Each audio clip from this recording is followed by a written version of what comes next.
E uma pessoa está perguntando o que é poder criador e que provas devem ser vencidas antes que este poder nos seja entregue. Nós temos muita criatividade, não é? Nós temos capacidade de criação e tudo isso, mas não é isso que a pessoa está perguntando. A pessoa está falando de poder criador.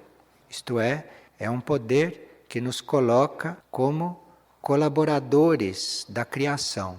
Então, com o poder criador, um indivíduo não vai mais ser involutivo. O poder criador vai colocá-lo dentro da linha criativa. E daí por diante ele vai colaborar com a criação. E esse poder criador é uma fonte da qual tudo emana. Não tem nada que não saia deste poder criador, desta fonte.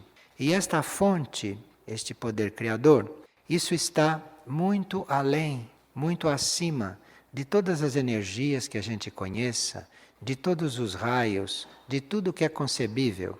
Então, tudo que a gente pode conceber, inclusive as energias, os raios, isto tem limitações.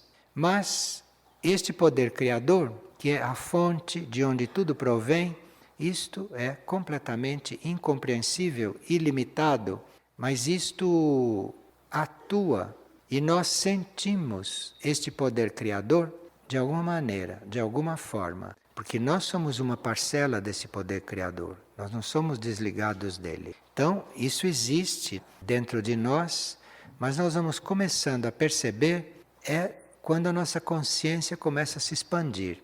Na consciência normal, na consciência comum, nós não podemos perceber este poder criador.